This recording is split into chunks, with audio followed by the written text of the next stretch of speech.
Hello hello అండి. Thumbnail చూడగానే మీకు అర్థమైపోయి ఉంటది కదా! మా ఇంట్లో ఈరోజు టిఫిన్ ఏమిటి అని. అవునండి, ఉగ్గాని అండి. చేసేసాను రండి.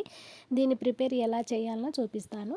ఒక గిన్నెలో నీళ్లు పోసుకొని తగినన్ని బొరుగులు తీసుకొని వీటిని మరమరాలని కూడా అంటారండి. బొరుగులు తీసుకొని బాగా నానబెట్టుకొని ఉండాలండి. ఒక 10 నిమిషాల తర్వాత బాగా నానిపోతాయి. ఆ విధంగా బాగా నానిపోయి ఉంటాయన్నమాట.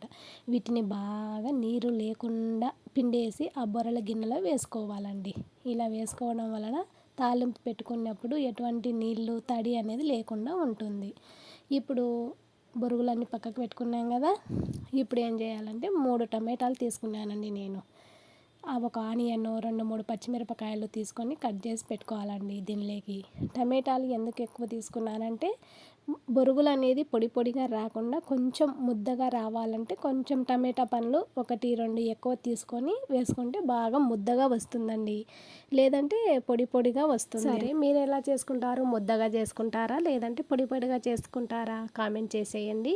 మా ఇంట్లో అయితే వారంలో ఒక రోజన్నా కంపల్సరీగా ఈ ఉగ్గాని టిఫిన్ అనేది చేస్తామండి. మా ఇంట్లోనే కాదులేండి, ఎవరి ఇంట్లోనైనా అంతే. ఇడ్లీ, దోశ, పొంగనాలు, ఉప్మా అయిపోయినాక ఉగ్గానికి రావాల్సిందే వారంలో మెనూ కదండి. ఓకే, ఇప్పుడైతే బాలి తీసుకొని అందులో నూనె పోసుకొని బాగా వేడైనాక పోపు గింజలు, ఆనియన్స్ వేసి బాగా వేయించుకోవాలండి. బాగా ఎర్రగా వేయించుకుంటేనే ఆనియన్స్ రుచి అనేది బాగుంటుంది, కమ్మగా వస్తుంది అనమాట. తర్వాత వచ్చేసి టమాటా పండ్లు, పచ్చిమిరపకాయలు.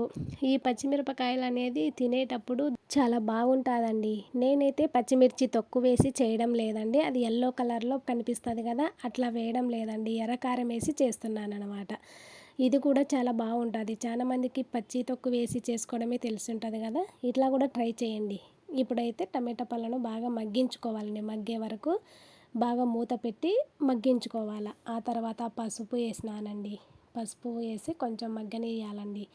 ఎవరికి ఎట్లా ఏ విధంగా చేస్తారు? పచ్చి తొక్కి వేసుకొని చేసుకుంటారా? అలా రెడ్ కారం వేసి చేసుకుంటారా? కామెంట్ చేసేయండి.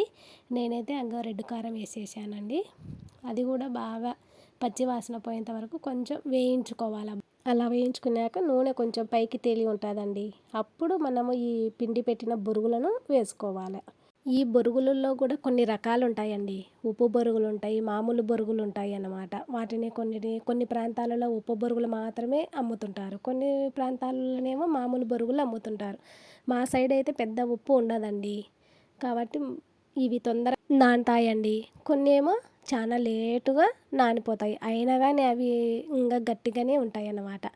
ఇప్పుడైతే కరివేపాకు లాస్ట్లో వేస్తానండి. నేను కరివేపాకు వేశాను. దీనిలోకి పప్పుల పొడి అండి, పుట్నాలు అంటారు కదా, ఆ పుట్నాలు లేదా పప్పులను మిక్సీ పట్టుకునే దానిలోనే ఉప్పు కూడా వేసుకున్నానండి. అందుకే మీకు ఇంతవరకు కూడా ఉప్పు అనేది చూపెట్టలేదు కదా.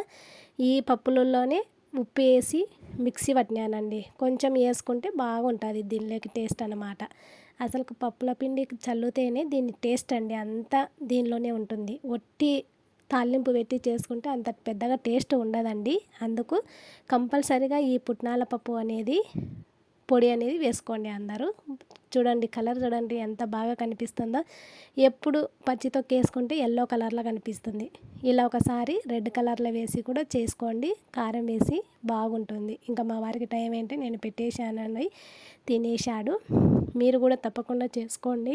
సింపుల్గా ఈజీగా అయిపోయింది కదండి. అంతేనండి. సబ్స్క్రైబ్ చేసుకోండి. బాయ్ అండి.